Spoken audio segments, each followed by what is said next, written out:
Parler aujourd'hui du cancer du col de l'utérus. Voilà, donc on va parler du cancer du col de l'utérus, donc qui est actuellement un appel, un cri de cœur, un grand appel qui est fait presque à chaque période où on en parle, on rencontre des spécialistes qui se battent jour et nuit pour que les gens puissent prendre conscience de cette maladie. Donc qui est une maladie qui est très sournoise, madame, qui ne se manifeste presque pas lors des premiers signes, qui peut être avec pendant au moins 10 à 15 ans, du xam ne mu ngi ci moom di développé wu tant que demul defi ji dépistage wala yeneen ak yeneen donc cancer du col de l'utérus muy benn tumeur maligne boo xamante ne dafay nekk ci baawu col de l'utérus bi donc muy benn partie boo xamante ne dafay def genre góom. Alors góom boobu noonu day màgg di màgg ba mujj bi mun la indi musiba donc buñ ko xoolee sax la plupart du temps dafa am pour ñu découvrir maanaam feebar bi il faut nga def benn frottis boo xamante ne dañuy dugal benn appareil ci sa biir vagin bi daal di jël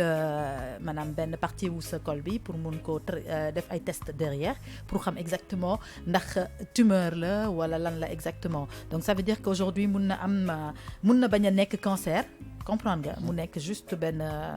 infection précancéreuse et c'est une maladie en général bu ñuy captée par une infection par voie sexuellement transmissible. MST la voilà MST la et benn virus bu tudd papilloma virus moom moo koy papillomavirus. voilà papillomavirus moom mooy di ko indi donc muy virus boo xam ne day mun na installé wu nag comme j'ai dit pendant des années balaa muy manifesté wu donc muy xam nga cancer rek li ñu ciy wax mooy bu xasee ba départ moom pour nga arrêter ko beneen affaire la moo tax nag comme dañu nekk ci prévention boobu noonu donc presque chaque année durant toute l'année on est dans cette prévention dañu jot nag dem rencontrer docteur Abdou Aziz Kassé mi nga xamante ne moom mooy cancérologue il est cancérologue donc nekk président ligue donc de la lutte contre le cancer donc moom ñu déglu ko juste mu expliquer ñu exactement nan la processus bi di déroulé wee pour dépistage beeg yooyu noonu ak lan lañ ci nit ci war a bàyyi xel par rapport ak feebar boobu noonu. voilà ñu seetaan élément bi déglu ko tamit. li nga xam ni tey jii nii moom la ñuy def mooy ni dañu war a gis jigéen joo xam ne jii dafa amee feebar ci buntu butitu njurukaayam. feebar bi nag yàgg na ci moom. bu ñu bëggee xam nag ban xeet la ci feebar yi nga xam ni ñooy jàpp buntu butitu njurukaay faaw ñu seet ko bu ñu ko waree seet dafay laaj ñu am yii jumtukaay nga xam ni ñooy jumtukaay yi nga xam ni moom mooy mën a tax ñu gis jàngoro ji am lu ñu ci jël. yónnee ko ci laboratoire ñu analyser ko ba pare soog a xam ban xeet la ci feebar yi nga xam ni moo jot jigéen ji loola nag matériel bii ñu soxla wax dëgg yàlla daf dul matériel boo xam ni bii lu cher la wala lu amul fenn ci dëkk bi la lépp li fi nekk service gynécologie boo dem maternité boo dem lu ni mel war na faa am lii nag nga xam ni mooy spéculum bi moom la ñuy dugal fa nga xam ni fa la feebar bi nekke fa feebar bi newul dafa rose nii feebar bi fii mu ne nii lalu nii loolu mooy feebar bi nga xam ni dafa daal di def lu mel ni aw góom bu nekk ci biir loola nag day soxla ñu prélever ko ak benn pince bu ñu naan pince à biopsie moom la ñuy coppatee feebar bi daal di koy analyser ca laboratoire moom moo ñu wax ban xeet la ci biir yi nga xam ni yi feebar fii nag boo ko xoolaatee gis nga ba ñu eggee ba ci biir feebar ba dafa am luñ ci daal di jël lu ndaw la dañ koy daal di dugal ci pot ba ñu paree ca loola kii dañ koy daal di yónnee ca laboratoire ñu analyser ko wax ni yan xeet la ci feebar bi bu ñu paree daal di defal jigéen ji benn tampon boo xam ni bii day tere mu nàcc ci diggante ba mooy vinaigre donc vinaigre bu pur la vinaigre booba nag ñun ñi moom la ñuy jël bis bu nekk ñu jël ci aslëf dugal ko ci biir fii muy acide acétique ba ngay gis daal di koy kocc boo jëlee ci fii juróom jël ci ndox mi juróom-ñeent fukk ak juróom boole leen moom mooy acide acétique 5% mooy vinaigre bu weex bi ñuy jaayee ci commerce bi donc nag butéel bi matul téeméer te mën nga cee gis ñaar téeméeri malade am déet kon xam nga lu yomb la kii moom la ñuy tuddee iode moom la ñoo def itam ci buntu butitu njurukaay bi kooku boo ko ci defee bu dee buntu butitu njurukaay bi daa am lu xonq lu ca ne nga daal di ciy càpp lii vinaigre bi mu weex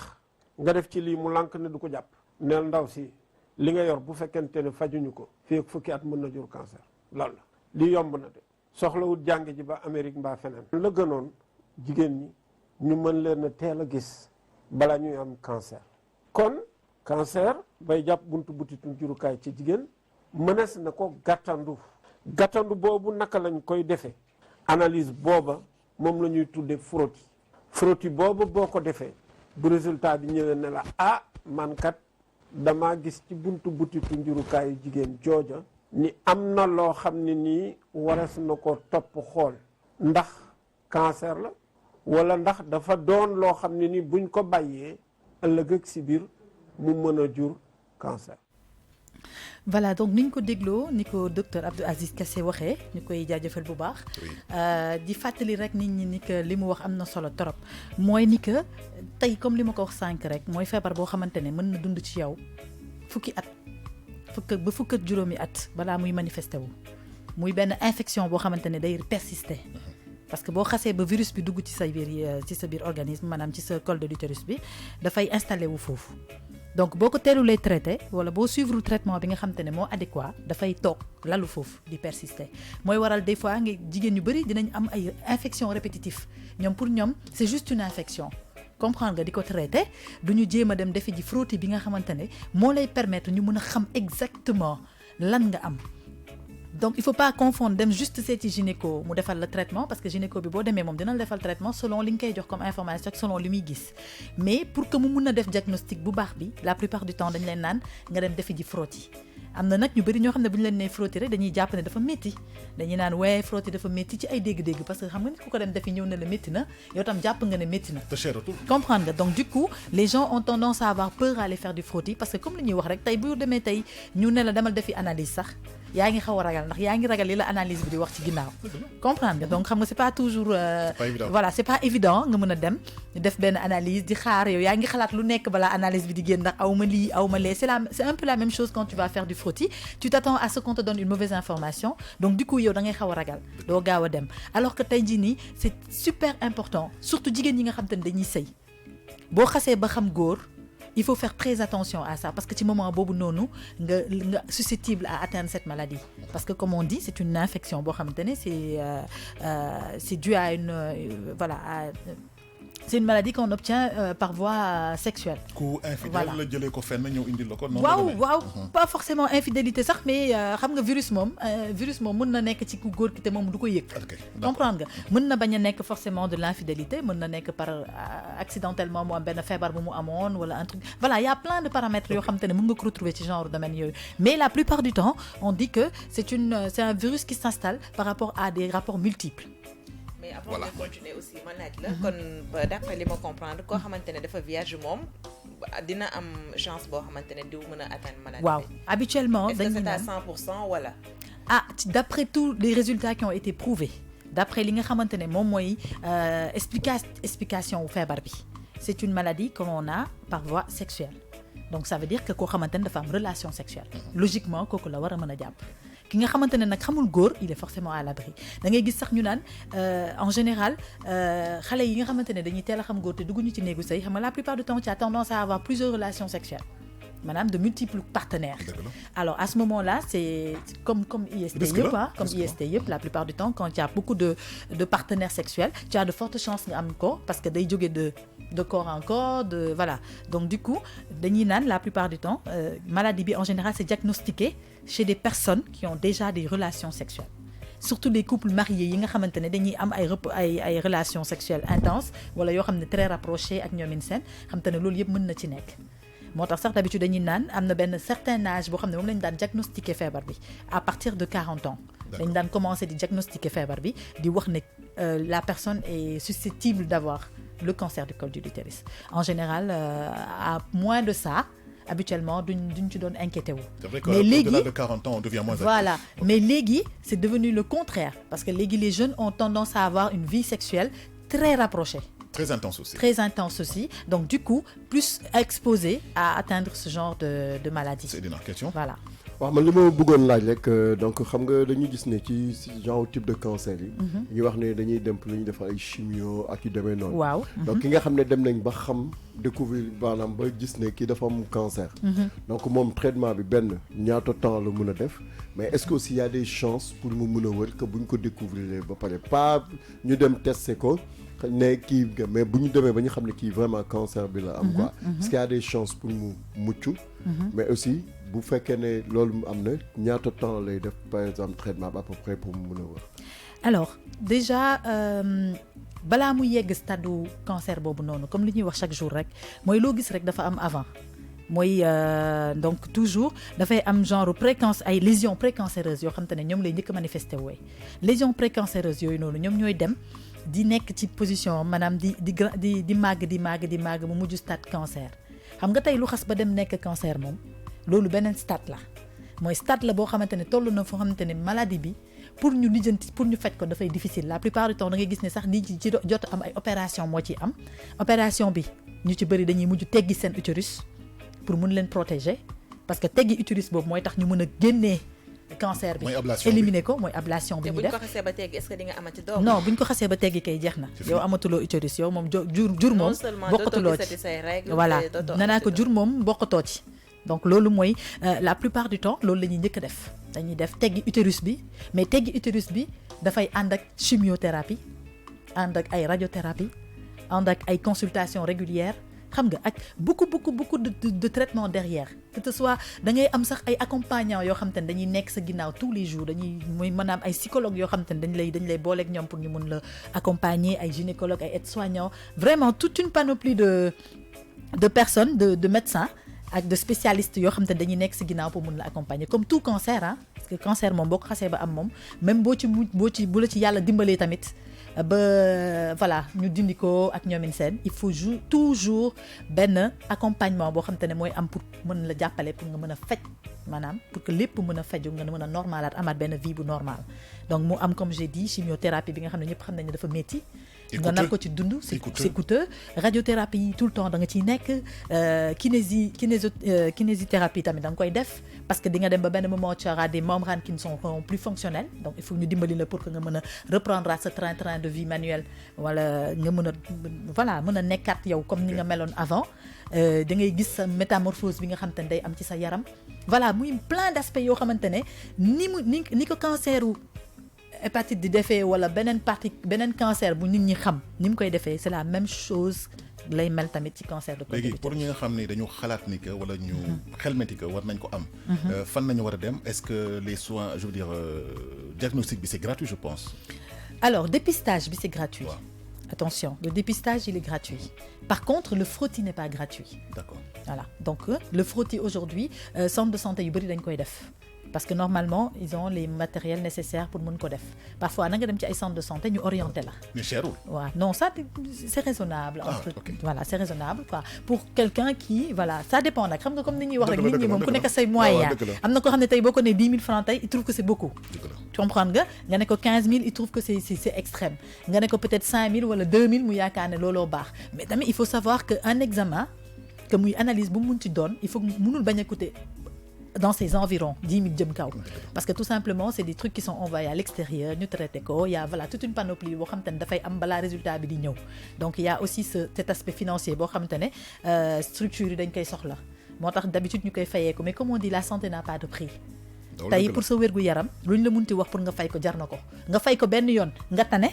nga nekk ci jàmm moo gën nga bañ ko def mu coûter le 3 fois plus cher. wala tamit sax choc psychologique bi ngay am. Voilà parce que genre cancer yi c'est des cancers yoo xamante ne comme j'ai dit ils sont très sournois xam nga ngay dund ak benn affaire te xamuloo lan la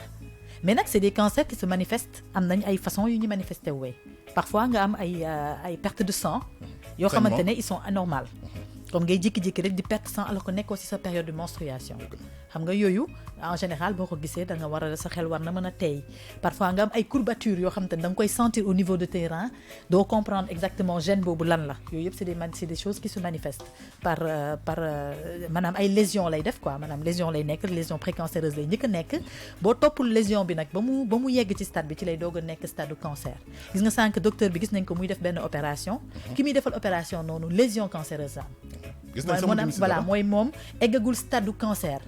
mais góom baa ngi fa mais jot naa teel a dem xool jot na dem defi ji frottis bi mu defee frottis bi effectivement frottis bi annoncé ni que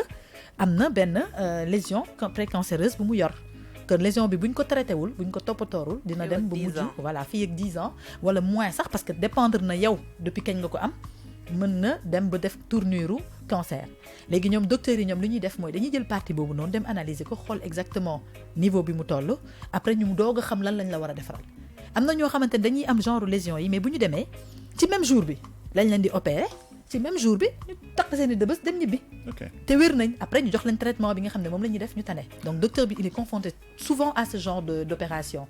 c'est différent nag de ki nga xamante ne cancer bi dem na ba jël ampleur ba taxaw kooku boobaa ay spécialiste ñooy def pour te dire que ne maladie bi niveau bi mu toll balaa sax docteur bi nga xam ne moo lay traité di la laal dafa am benn réunion de spécialiste buy am spécialiste yëpp ci domaine boobu dañuy toog réunir xool sa cas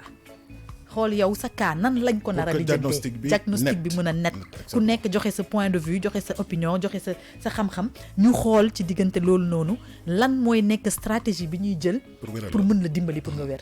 mais may ndax mën na nekk wala mënul nekk continuer dogguma la est-ce que mën nga wax nit ñi lan mooy cancer différence entre cancer ak tumeur une tumeur c'est un cancer hein une tumeur c'est un cancer c'est-à-dire que appellation yi ñoo bokkul rek mais tumeur mooy cancer rek maanaam benn xaw ma naka laa la ko mën a expliquer pour mu gën a simple ci wolof xam nga wolof moom da xaw a métti pour nga def différence su ñaari termes yi quand on parle de tumeur mooy benn góom boo xamante ne dafa dem ba placé wu jël ampleur maanaam jël benn place boo xamante ne c'est différent d'une lésion xam nga lésion mooy góom comme góom bu xoosu nii rek mooy góom mais tumeur moom plaie la plaie xam nga góom bu xóot maanaam bu dem ba jël place boo xam ne dafa màgg xaw ma je pense que noonu laa ko war a mën a expliquer voilà donc dafa toroxaan na waaw c'est que olof daal dafa métti daal te laata itam des fois mu jam yoo xamante ne vraiment voilà donc noonu laa ko mën a expliquer daal mooy maanaam tey mën nga def différence bi entre ñaari tey boo nee benn lésion cancéreuse nga am mën na nekk benn góom la rek boo xamante ne day doog a commencer mais bu demee ba nekk tumeur mooy maanaam góom bi dem na ba màgg ba toll benn stade boo xamante ne jël na ampleur place bi mu nekkoon bu ndaw boobu noonu gën na yaatu gën na jël place loolu la ñuy woowee tumeur mooy li nga xamante ne tey jii nii mooy cancer bi c'est comme boo yeggee ci stade boobu rek loolu lenn rek a ci am mooy dagg sànni partie boobu moom ñàkk nga ko partie boobu yàqu na ba pare dañ koy dindi sànni ko. mais des fois aussi dañ naan cancer boo ko am na ñoo xamante ne dañu leen di fajal seen cancer yi defal leen opération. mais du tee ne cancer bi dafay dellu si waat. waaw loolu la ñuy wooyee cancer yi nga xam ne dañuy récidiviser xaw ma c'est ça le mot récidiver voilà très bien autant pour moi dañuy récidiver mooy dañuy yaakaar médecins yi ñoom seen bopp sax des fois dañuy am problème boobu des fois ñu opérer benn patient jàpp ne dindi nañ lépp mais xam nga cancer mooy loo xam ne racine la day sax mën nga ko dindi ba yaakaar ne jeex na mu saxi feneen loolooy danger wu cancer mooy par exemple man j'ai vu des cas de cancer ñoo xam ne dañu am cancer col de l'utérus dañu dindi seen utérus carrément mais nekkete cancer bi jotoon na laal rein yi màgg na jotoon na am benn partie boo xam ne jotoon na laal rein yi donc yow nga opéré utérus bi dindi ko ba ñu ne léegi tout va bien et tout mu saxaat ci beneen partie organe man je pense que loolu yëpp ay cas la cas particulier voilà ay cas particulier la voilà cas bu nekk ak ni muy manifesté wu loolu moo tax ñoom médecins yi bu ñu amee genre cas boo xamante ne comme une personne dont le frottis a donné le résultat que la personne est précancéreuse dañuy def diagnostic def concerté wu xool état bi nga xamante ne fa la lésion bi toll wala fa la tumeur bi toll pour mën a xam exactement lan la ñu war a def ak fan la ñu war a mën a traiter ba après ñu mën a accompagner patient bi. Ça se traite, voilà. On a d'excellents spécialistes ici au Sénégal pour traiter le cancer du col de l'utérus. Je pense que looy tëjee. Voilà donc li may tëjee rek mooy que actuellement au Sénégal on est vraiment en train de faire une grande campagne de dépistage du cancer du col de l'utérus. bañ nañ ko ba léegi sax c'est devenu ça fait partie maintenant de l'agenda voilà. du ministère de la Santé. Le ministère de la Santé où dañuy def ay dépistage même dans les écoles où maintenant les enfants à partir de 9 ans ont le droit au vaccin contre le cancer du col de l'utérus. Donc dépistage bi dañ koy def léegi di ko offrir gratuitement dans les écoles. Tout enfant à partir de 9 ans képp ko am doom bu xam te ne am na 9 ans am nga devoir du ma war a sax da nga war a xalaat wala déedéet da nga am devoir obligation yóbbu sa doom ñu defal ko vaccin bi mu prévenir ko contre le cancer du col de l'utérus. Parce que c'est une maladie très très très maligne, c'est une maladie très sournoise boo xamante ne mën na développer wu pendant des années te du manifester wu looloo ci gën a garaaw te après fi muy mucc du neex dëgg la donc ñuy woowaat ñëpp di leen soññaat di leen wax ne voilà yóbbu leen seen doom yi am 9 ans seen doomu jigéen yi ñu dem defe ji vaccin bi pour que ñu mën a mucc ci feebar bu bon bi ñi nga xamante ne tamit ñu ngi gis ay signaux yoo xamante ne neexul leen ci seen yaram di sentir yenn douleurs yi ci seen bas-ventre di am ay infections répétées surtout ngay am tout le temps ay infection vaginale di am tout le temps ay infection vaginale demal hôpital nga wax ko sa gynéco mu orienté le vers voilà ce docteur ce gynéco surtout mu orienté le vers un centre de frottis nga dem defi ji sa frottis ñu diagnostiquer la nga mën a xam fan ngay taxawee bu fekkee moom nga am nga mën a dem faju ji ñu dimbali la nga teel ko dindi mu dañ bu fekkee ne tamit egg na benn niveau bi tamit ñu mën a xam tamit nan lañ la mën a jàppalee ba yàlla dimbali la ba nga génn ci feebar boobu voilà. Merci.